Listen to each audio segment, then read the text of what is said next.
Hey guys, it's Brooke. Are you guys ready?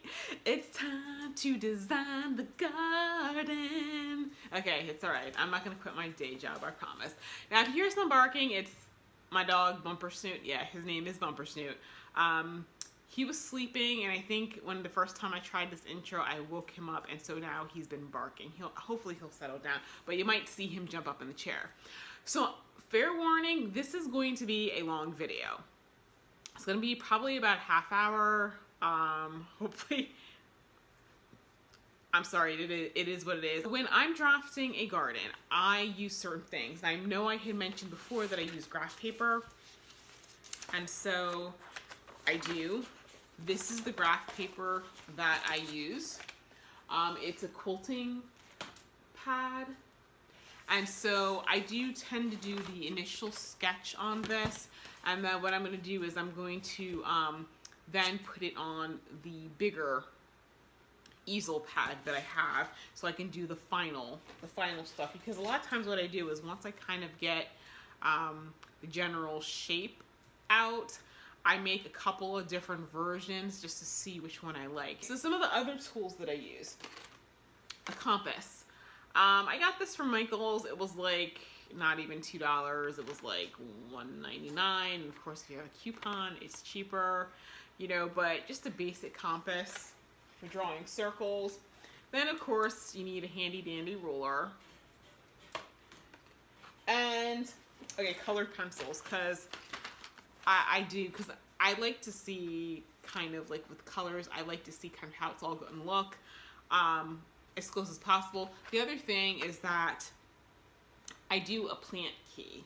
So with the plant key, I'm going to be using different colors for the plants that I'm putting. So yeah, and I went kind of crazy. I mean, I was pretty much going to get like the 36 pack, and then I realized they had 100, and I was like, oh, 100 different color pencils isn't much better than 36. So that's what I did. Yeah. Insanity, I know. Okay, so it's by Mr. Penn.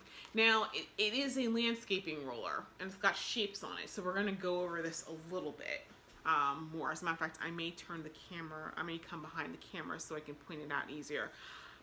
I got this from Amazon. It was $9.99. What I like about these is that the graph paper that I'm using, it's the boxes are 1/4 inch squares, and what I liked about this one is that on this landscaping thing right here, it tells you that 1/4 inch, 1/4 equals 1 foot. And so it works out perfectly because that's exactly the scale that I use. So let me see if I can come around. Okay guys, so I put it up against the wall because I realized this green actually makes it stand out pretty nice. So this is a landscape template, and it's by Mr. Penn, as I said before. And what I like about it is you can be very precise and, you know, really plan out where you're putting everything. So down here, these right here, as you can see, these are trees and shrubs. And so it's got like 72 inches, which is 6 feet, 60 inches, 48, 42, 36, 30, 24, 18, and 12. And then they've got circles, and I guess the circles could be beds or fountains or anything you want. They have these small ones that are said plant. They're called plant identification, and I guess you could use different symbols for different plants. And then they have these little dots right here, and these little dots are representing like the width of the plant. So when you say like, oh, this plant gets 18 inches wide, that sort of thing, you can actually draw it on there. And let's see, then they've got things like, you know, grids for a chaise lounger glider, the grill, benches, lawn chairs. This is legs for a swing set. So I guess like if you wanted to make sure you have enough room, you know, and then for a satellite dish, utilities, you know, gas meter, rural mile box, electrical outlet. I'm not sure what north means. I guess if you want to point north, you know, the security cameras, I mean, bird feeders, and then it's like timbers, walls, borders, fences, benches, and culverts. And so if you notice, the edge of here is kind of scalloped if you wanted to draw a hedge. But then there's a second one. And the second one has other things, like, for example, I guess if you wanted to freestyle something, you could, or like a curve or something. And then they've got like actual fences. So like here's like the little rails and the little posts and that sort of thing. And so these are deciduous trees or shrubs. So they got 2 feet, 1.5, 4, 5. And then they have shapes like, for example, the flagstone walks and terraces, like if you wanted to indicate a path. They got some hexagonal things there. I'm not sure. I guess that's for a flower bed. And then they have hedges. They show some wire fencing. And they have a palm, which I thought was kind of interesting. And then these are designations for the evergreen trees. And this, it took me a little bit to get it, and I don't even understand why it took me to get it, so long to get it.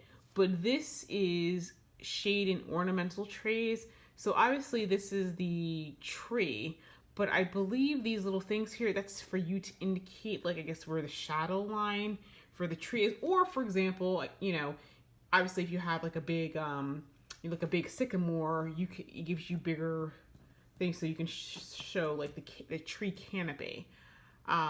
Because I'll be quite honest, I think I would probably draw like the trunk in here and then use these as like shadow lines. Because I'll be quite honest, one of the things I do frequently forget to do is notate, I always think of where the trunk of the tree is and measure from that, and I can't keep forgetting that there's a huge canopy that's going to create shade, that's going to affect what plants you can grow over there. So like I said, I think these two templates are very useful, and this is what I'm going to be doing. Like I said, I try to be as precise as possible. And like I said, it kind of forces you to take into consideration something you may have forgotten. For example, like, the shade lines, how much shade does a tree cast?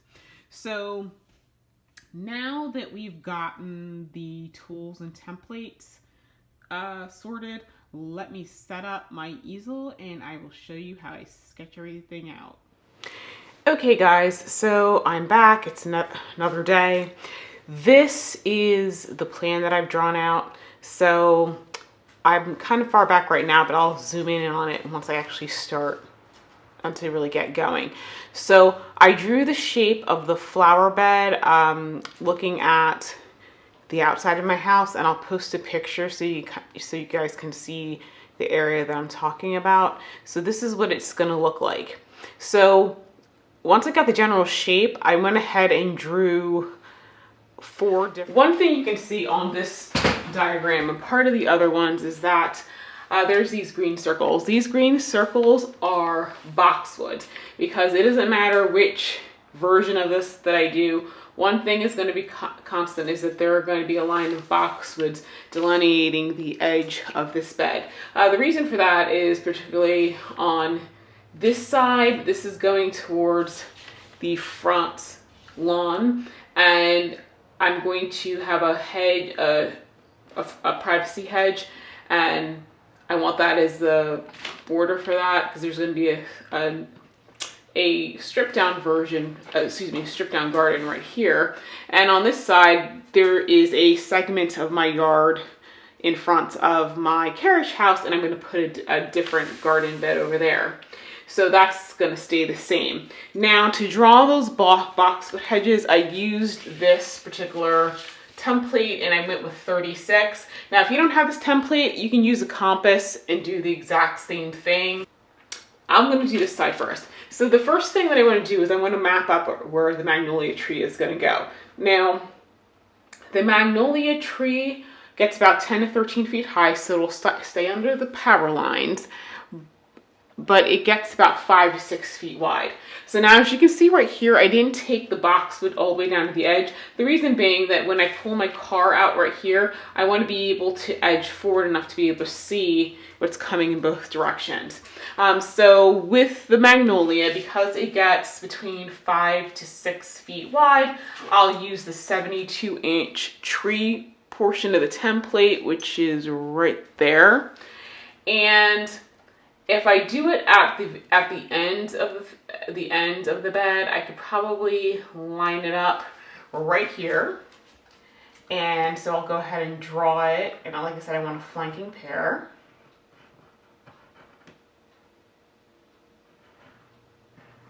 And right now, this is obviously going to be the final size. It's not going to be that big when I plant it. And then I'm going to do another one on this side in the same location. And I hope this is all in focus.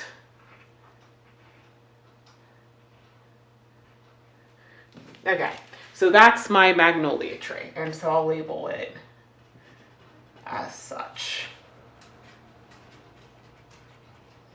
Okay, so then the next thing I also want to do is I really would like to have some rose bushes.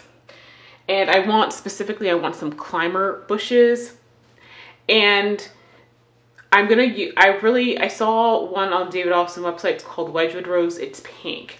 And so I would really like a few of them on somewhere, just lying here with some grown in some obelisk or tutors. So the way I'm gonna line these up, because I like a lot of symmetry in my designs, let's see, I have 1, 2, 3, 4, 5, 6, 7, 8, 9, 10, 11, 12. So I have 12 boxwood on each side. So that's 24 that I'll need for this plan. And so the thing with the Wedgwood Rose is it gets 10 feet high. They don't give you a width, but usually with climbers, they get between like 18 inches and, you know, maybe 20 inches. So I do have a 20-inch circle on this thing. So let's see. So I have 2, 2, 4. Okay, so about, wait, 1, 2, 3, 4, 5. Okay. So what I could do is, if I want this to look really formal, I could do, actually I'm going to give it 24 inches just to be sure. I can do 1 rose between each boxwood.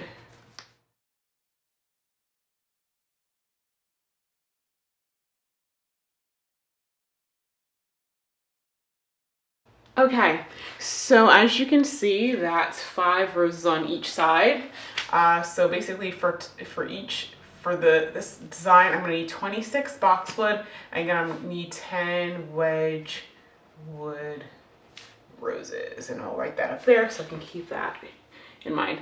Okay, so now that I have that, like I said, there I can put, actually I'm gonna want, even though I've got a back border, I'd really like to have a front border. And so one of the things that I saw, when I did my seed selection, you'll notice that I had some lavender, and I had used 2 different types of lavender. I had Munstead and I also had Pink Elegance. And what was nice about both of them is that they both get about a foot wide. So I think I'm going to do a nice lavender hedge, and neither of them get very small. I think the tallest they get is maybe 18 inches, but they're perennial, so it's going to take them time to get to the full size. So I'm going to denote that on here in terms of my hedge. And so I'm going to go, since they're shorter, I can take them all the way around. So yeah, focus this again. And let's see, since each of the plants is a foot, there's a 12-inch hole right there. And so that's what I'm going to draw.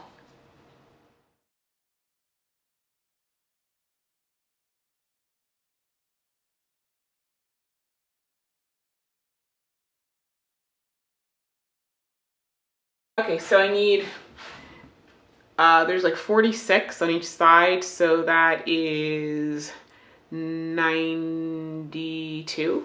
So I need 92 lavender plants, and I'll alternate the colors. So that's 46 pink and 46 purple. So that's how I'm doing that. Okay, so now that I've got that all drawn out, I do want I really, really, really love peonies.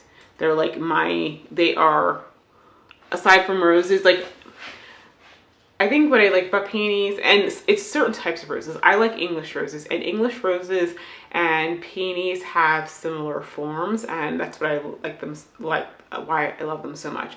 So I'm gonna do some peonies. Now at this point, I'm just gonna mark the peonies because I'm not really sure at this point if I want regular herbaceous peonies or if I want Edo peonies, or maybe a combination of both. But what I think I would like to do in this one is I want to do like groupings of 3 peonies between each rose. Now peonies get about, I think, between 30 to 36 inches. I'm trying to think, do they really get 3 feet wide? Maybe 30 inches is better. But even if it's 36, if you plant them closer together, number one, it's gonna look like one planting, and also it's just gonna be it's gonna fill in a little bit quicker, and it doesn't really hurt them. So I'm gonna use 30 inches, and there is a 30-inch, hold on a second, let's see if we can, I think it's too close for you to focus. Here we go. So there's a 30-inch shrub thing, so that's what I'm gonna use to draw on this.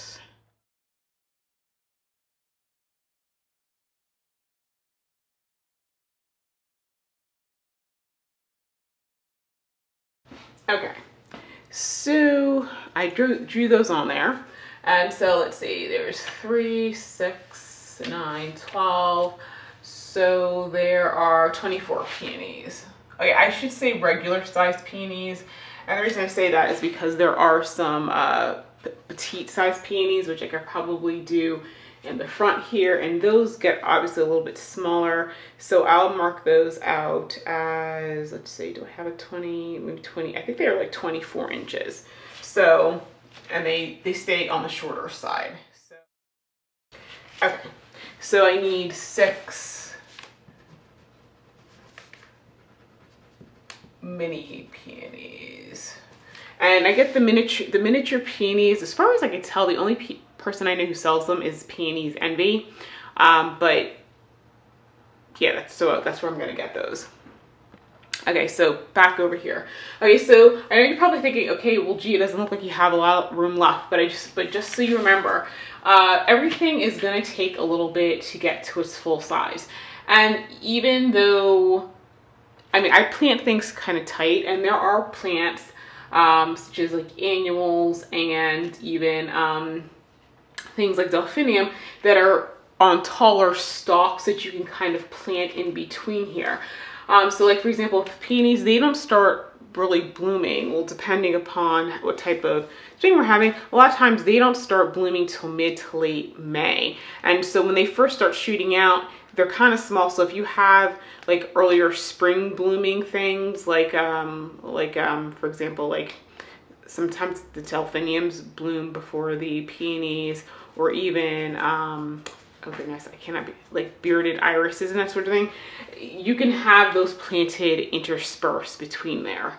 And not to mention, some of those only have stalks, so you can have more than one of them in a square foot.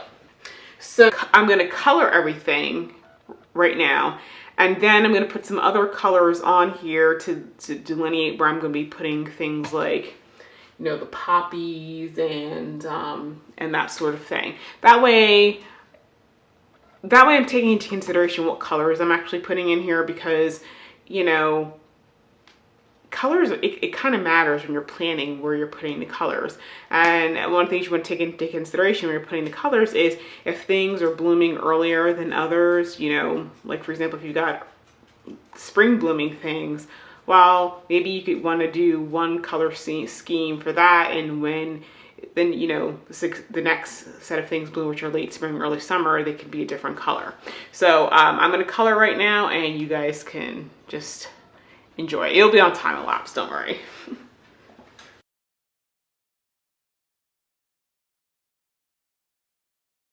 Is the first drawing, and so because I filled in with color, I can kind of see where I need more types of color. For example, I need some more blue flowers because I got the Fama Blue. Actually, I need to order another pack of seeds of Fama Blue scabiosa.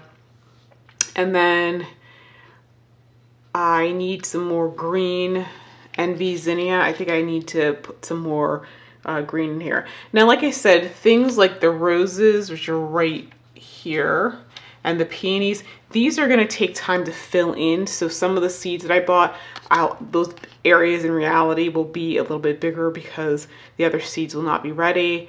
I do need, I think, some more yellow. Like I have some yellow for the verbascum right here. I also need some shorter plants.